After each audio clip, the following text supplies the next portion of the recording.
कि भारद्वाज जी ने जो वस्तुएं दी है उसको श्री राम ने ग्रहण किया है, और जो निषाद राजगुह ने जो चीजें दी थी खाने के लिए, यानी खीर दी थी, पानी दिया था, उनको ग्रहण नहीं किया, और ये कह करके कन्नी काट ली कि मैं इस वक्त किसी का दिया हुआ नहीं खाता। दोस्तों, कौन कहता है कि भगवान श्री राम शूद्रों के प्रति अच्छे विचार रखते थे और उनसे छुआछूत भेदभाव नहीं करते थे? यह सरासर झूठ है दोस्तों। यह एक सफेद झूठ जो हम सबके सामने रखा गया है, जिसे हम सही मान रहे हैं कि भगवान श्री राम शूद्रों से छुआछूत नहीं करते थे। दोस्तों, इस प्रकार के कई किस्से वाल्मीकि रामायण में मिल जाएंगे जिसमें भगवान श्री राम शूद्रों से छुआछूत करते साफ साफ नजर आते हैं। चाहे आप शंभुक ऋषि का किस्सा पढ़ लीजिए या फिर निषाद राजगुह का। इसके अलावा दोस्तों और भी ऐसे कई उदाहरण हैं जिसमें श्री राम शूद्रों के प्रति भेदभाव करते नजर आते हैं। और दोस्तों, आपको यकीन नहीं होगा कि शंभुक ऋषि की तो भगवान श्री राम ने निर्मम हत्या कर दी थी, हत्या। अगर आपने शंभुक ऋषि का किस्सा नहीं पढ़ा है और नहीं सुना है तो ऑलरेडी मैं एक वीडियो इस पर पहले बना चुका हूं, आप जाकर के चैनल पर देख लीजिए, आपको यकीन हो जाएगा और तसल्ली भी मिल जाएगी। दोस्तों, इसी प्रकार से इस रामायण में एक किस्सा आता है निषाद राजगुह का, जिसके बारे में कथा पंडालों में पढ़ करके सुनाई जाने वाली रामायण और टीवी सीरियल में दिखाई जाने वाली रामायण में यह बताया जाता है कि श्री राम निषाद राजगुह के यहाँ पर रहे और उनके घर भोजन पानी किया। लेकिन दोस्तों, आपको मैं बता दूं कि श्री राम ने भोजन करना तो दूर की बात, निषाद राज के हाथ का छुआ पानी तक नहीं पिया था। दोस्तों, पानी आप रामायण को पढ़ करके देख लीजिए, आपको यकीन हो जाएगा। ये मैं नहीं कह रहा दोस्तों, वाल्मीकि रामायण कह रही है, जो गीता प्रेस गोरखपुर से प्रकाशित है। दोस्तों, आज की वीडियो में डिटेल से जानेंगे कि क्या श्री राम ने निषाद राज का उनके आदर सत्कार में परोसा हुआ अन्न और जल स्वीकार किया था या फिर नहीं। आइए दोस्तों, वीडियो को शुरू करते हैं और मैं उठाता हूं इस वाल्मीकि रामायण को जो गीता प्रेस गोरखपुर से प्रकाशित है। दोस्तों, लिए चलता हूं मैं आपको अयोध्या कांड के 50 नंबर सर्ग में, और वहीं से मैं आपके सामने शुरू करने वाला हूं और वहीं पर यह सारा का सारा वृतांत लिखा हुआ है। यह है दोस्तों अयोध्या कांड और सर्ग नंबर 50 और श्लोक नंबर दोस्तों 33। यहीं से मैं शुरू करने वाला हूं और चश्मा लगा लेता हूं। आगे देखिए दोस्तों, पढ़ता हूं मैं आपके सामने। यहां पर लिखा है दोस्तों 33 नंबर श्लोक में, श्रृंगेश्वरपुर में गुह नामक राजा राज्य करता था। वह श्री राम का प्राणों के समान प्रिय था। उसका जन्म निषाद कुल में हुआ था। वह शारीरिक शक्ति और सैनिक शक्ति की दृष्टि से भी बलवान था। यानी कि निषाद राजगुह का किस्सा चल रहा है, निषाद राजगुह के बारे में बताया जा रहा है, तथा वहां के निषादों का सुविख्यात राजा था। कौन? निषाद राजगुह, जिसे खेवट कहते हैं, उसी के बारे में बात चल रही है दोस्तों। उसने जब सुना कि पुरुष सिंह श्री राम मेरे राज्य में पधारे हैं, तब वह बूढ़े मंत्रियों और बंधु बांधवों से घिरा हुआ वहां आया। कौन? निषाद राजगुह उनके सत्कार में आया भगवान श्री राम के। जब उनको पता चलता है कि भगवान श्री राम हमारी श्रृंगेश्वर नगरी के अंदर पधारे हैं, तब वो जाता है अपनी सेना को लेकर के, अपने मंत्रियों को लेकर के। आगे क्या होता है दोस्तों सुनिए। निषाद राजगुह को दूर से आया और देख श्री राम जी लक्ष्मण के साथ आगे बढ़कर उससे मिले। श्री राम जी को वल्कल आदि धारण किए देख गुह को बड़ा दुख हुआ, यानी कि वो उनका दोस्त था पुराना। गुह को बड़ा दुख हुआ। उसने श्री राम जी को हृदय से लगाकर कहा, श्री राम, आपके लिए जैसे अयोध्या का राज्य है उसी प्रकार यह राज्य भी है। बताइए मैं आपकी क्या सेवा कर सकता हूं। यहाँ पे जो निषाद राजगुह है वो श्री राम को आपकी किस तरह से सेवा कर सकता हूं, बताइए मैं आपकी क्या सेवा करूं। महाबाहु, आप जैसा प्रिय अतिथि किसको सुलभ है। यानी कि आप मेरे द्वारे पर पधारे हो, आप मेरी नगरी में पधारे हो तो मेरे बहुत बड़े भाग्य है। फिर भांति भांति का उत्तम अन्न लेकर वह सेवा में उपस्थित हुआ। उसने शीघ्र ही अर्घ्य निवेदन किया और इस प्रकार कहा, महाबाहु, आपका स्वागत है। यह सारी भूमि जो मेरे अधिकार में है आपकी ही है। यानी कि पूरा का पूरा राज्य उनकी सेवा में निषाद राजगुह ने समर्पित कर दिया। आगे क्या होता है सुनिए। यह सारी भूमि जो मेरे अधिकार में है आपकी ही है। हम आपके सेवक हैं और आप हमारे स्वामी। आज से आप ही हमारे राज्य का भली भांति शासन करें। तो निषाद राज कह रहे हैं कि आप हमारे राजा हो और हम हैं आपकी प्रजा, और आज के बाद आप इसी नगरी में राज्य करें। आप जो मेरे अधिकार में जो भूमि है उसे आप अपनी ही समझो। ये कह दिया यहाँ पे निषाद राजगुह ने। मतलब कितनी बड़ी सौगात रखी है श्री राम के लिए, जो एक वनवासी है, जिनके पास में एक धनुष के सिवाय कुछ नहीं है। आगे और क्या होता है देखिए। यह भक्ष्य यानी कि खाने योग्य, यह भक्ष्य अन्न आदि, भोज्य, खीर आदि, पेय, पान रस आदि तथा लेहा चटनी आपकी सेवा में उपस्थित है, इसे स्वीकार करें। ये सारी की सारी खाने की चीज़ें हैं, जैसे चटनी वगैरह, खीर वगैरह जो बता रहे हैं यहाँ पे लिखा हुआ है, ये खाने की चीज़ें हैं, स्वीकार करें। ये उत्तमोत्तम सैयाएँ हैं तथा आपके घोड़ों के खाने के लिए चने और घास आदि भी प्रस्तुत है, ये सब सामग्री ग्रहण करें।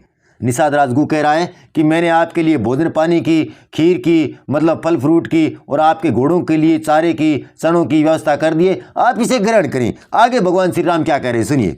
गुह के ऐसा कहने पर श्री राम ने उसे इस प्रकार उत्तर दिया, सखे तुम्हारे यहाँ तक पैदल आने और सने दिखाने से ही हमारा सदा के लिए भली भांति पूजन स्वागत सत्कार हो गया। श्री राम कह रहे हैं कि जब आप हमारे सामने पैदल चलकर आए हो तो हमारा सबसे बड़ा तो सौभाग्य यही है और सबसे बड़ा ही स्वागत हमारा ये हुआ है। आगे और क्या कहते हैं सुनिए। तुमसे मिलकर हमें बड़ी प्रसन्नता हुई, यानी कि मैं बहुत ज़्यादा खुश हूँ। फिर श्री राम ने अपनी दोनों गोल गोल भुजाओं से गुह का अच्छी तरह आलिंगन करते हुए कहा, गुह सौभाग्य की बात है कि मैं आज तुम्हें बंधु बांधवों के साथ स्वस्थ एवं सानंद देख रहा हूँ।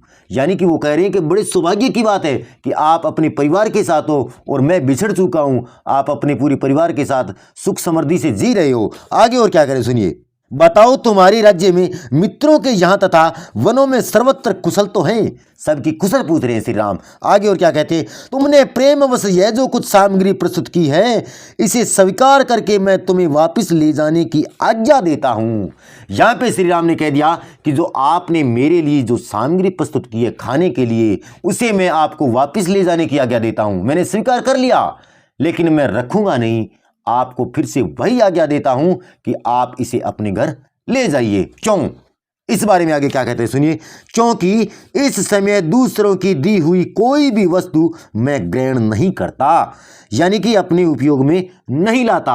श्री राम कह रहे हैं कि मैं इस समय किसी भी दूसरे मनुष्य की दी हुई वस्तु को ग्रहण नहीं करता, अपने उपयोग में नहीं लाता, तो आप इसे अपने घर वापस ले जाइए निषाद राजगुरु जी।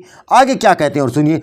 वलकल और मृग चर्म धारण करके फल फूल का आहार करता हूँ और धर्म में स्थित रहकर आपस वेश में वन के भीतर ही विचरता हूँ। इन दिनों तुम मुझे इसी नियम में स्थित जानो। यहाँ पे कह दिया कि मैं तो भाई वनवासी हूँ, सिर्फ वनों के फूल फल वगैरह खाता हूँ और सिर्फ तपस्या करता हूँ, यानी कि मैंने अन्न जल छोड़ रखा है। यहाँ पे ये बहाना बना दिया श्री राम ने। और आगे क्या कहते हैं, इन सामग्रियों में जो घोड़ों के खाने पीने की वस्तु है उसी की इस समय मुझे आवश्यकता है, दूसरी किसी वस्तु की नहीं। घोड़ों को खिला पिलाकर देने मात्र से तुम्हारे द्वारा मेरा पूर्ण सत्कार हो जाएगा।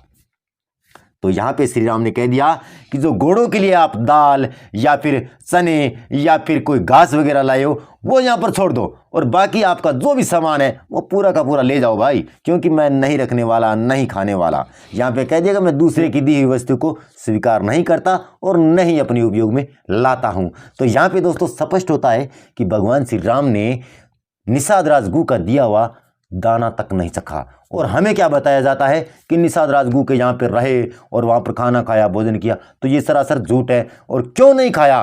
क्योंकि वो छुआछूत करते थे। आप यकीन नहीं मानोगे, आप कहोगे कि वो तो वनवास के अंदर है, सिर्फ कंद मूल फल खाकर ही अपना भरण पोषण करते हैं, यानी कि वो किसी का दिया हुआ नहीं खाते हैं। तो ये बिल्कुल झूठ है दोस्तों, इस भ्रम में आप बिल्कुल मत रहना। मैं आपको आगे चल करके बताऊंगा सबूत के साथ कि यहाँ पर देखिए भगवान श्री राम खाना खा रहे हैं और वहाँ पे नहीं खाया। तो चलिए दोस्तों आगे मैं शुरू करता हूँ वीडियो को और आगे बढ़ाता हूँ। वीडियो में बने रहे, वीडियो ज़्यादा बड़ी नहीं होगी और आपसे निवेदन है कि आप इस वीडियो को पूरा अंत तक देखें, तभी आपके समझ में आएगा। आगे चलता हूँ दोस्तों मैं, अब लिए चलता हूँ मैं आपको दोस्तों 54 नंबर सर्ग में, इसी अयोध्या कांड का 54 नंबर सर्ग, जिसमें क्या होता है आप सुनिए। यहाँ पे 54 नंबर सर्ग में भगवान श्री राम मिलते हैं भारद्वाज ऋषि से।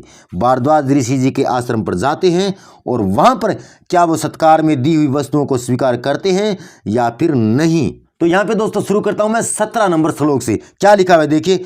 परम बुद्धिमान राजकुमार श्री राम का वह वचन सुनकर धर्मात्मा भारद्वाज मुनि ने उनके लिए आतिथ्य सत्कार के रूप में एक गो तथा अर्घ्य जल समर्पित किए। अब यहाँ पे वो आते हैं भारद्वाज ऋषि के आश्रम में। तब क्या होता है कि भारद्वाज जी है वो भी उनको आदर सत्कार में कुछ दे रहे हैं। क्या दे रहे हैं? पानी दिया है पीने के लिए और एक गौ दी है। गो यानी कि गाय। किस लिए दिए, पता नहीं क्यों दिए। वहाँ पे कोई गाय चराने वाला तो था नहीं और न ही उनके पास कोई चारा था, लेकिन उन्होंने दी है। यहाँ पे लिखा हुआ है, वही मैं आपको बता रहा हूँ। आगे क्या होता है सुनिए। और उन तपस्वी महात्मा ने उन सबको नाना प्रकार के अन्न, रस और जंगली फल मूल प्रदान किए। किसको? श्री राम को, लक्ष्मण को, सीता जी को। किसने? भारद्वाज जी ने। क्या क्या दिया है? अन्न, जल और रस और जंगली फूल फल वगैरह दिए हैं। आगे क्या होता है? साथ ही उनके ठहरने के लिए स्थान की भी व्यवस्था की। किसने? भारद्वाज जी ने। महर्षि के चारों ओर मृग, पक्षी और ऋषि मुनि बैठे थे और उनके बीच वे विराजमान थे। उन्होंने अपने आश्रम पर आतिथ्य रूप में पधारे हुए श्री राम का स्वागत पूर्वक सत्कार किया।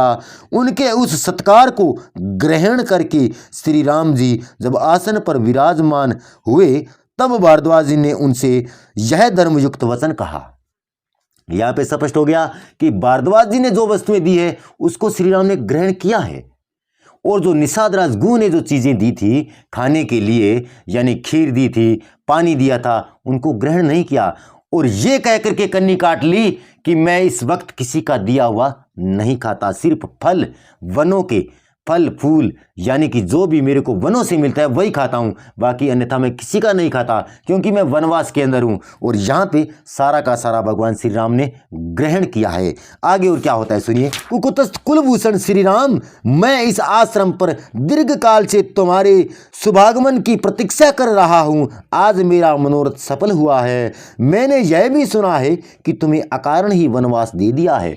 तो यहाँ पे आगे जो बातें चल रही है कि उनके बीच में वनवास के बारे में, कि आपको वनवास क्यों हुआ, किस प्रकार हुआ, इस बारे में बातें चलेगी। तो इन्हें पढ़ने से कोई फायदा नहीं है, क्योंकि ये कहानी आप सब लोग जानते हो। लेकिन मैंने जो बात बताई ये आपकी समझ में आ गया होगा कि भगवान श्री राम ने निषाद राजगुह ने जो उनको आदर सत्कार में जो सामग्री खाने पीने की जो सौंपी थी उसे स्वीकार नहीं किया। और अन्य जो भी ऋषि मुनि कोई उन्हें जंगल के अंदर मिले, वनवास के अंदर मिले, उन सबका दिया हुआ उन्होंने स्वीकार किया है। तो यहाँ पे स्पष्ट होता है कि निषाद राजगुह थे वो एक अछूत जाति से थे, इसलिए भगवान श्री राम ने यह कह के पीछा छुड़ा लिया कि मैं यहाँ पर वनवास के अंदर किसी का दिया हुआ स्वीकार नहीं करता, सिर्फ और सिर्फ वनों के अंदर जो मुझे मिलता है फल वगैरह उसी को खा करके अपना भरण पोषण करता हूँ। और जो दूसरे साधु लोग, दूसरे मुनि लोग, दूसरे ऋषि लोग जो उन्हें आदर सत्कार में भोजन, अन्न, जल जो भी दे रहे हैं उसे भली भांति खा रहे हैं, वहाँ पर ये बात बिल्कुल नहीं कह रही है कि मैं किसी दूसरे की दी हुई वस्तु को नहीं उपयोग में लाता। तो दोस्तों ये है सच्चाई। आपको यकीन हो गया होगा कि भगवान श्री राम शूद्रों से छुआछूत और भेदभाव करते थे। दोस्तों आज की वीडियो में इतना ही। वीडियो कैसी लगी कमेंट करके बता दें। अगर बागड़ी ज्ञान की वीडियो आपको पसंद आती है और इसी प्रकार की वीडियो आप देखना और सुनना पसंद करते हो तो वीडियो को लाइक कर दे, शेयर कर दे और चैनल को सब्सक्राइब करने के साथ साथ बेल आइकन को भी दबा दें। अगर आप इस वीडियो को फेसबुक पेज पर देख रहे हो तो पेज को भी लाइक अवश्य कर दे। मैं मिलूंगा आपसे अगले वीडियो में, तब तक के लिए नमस्कार।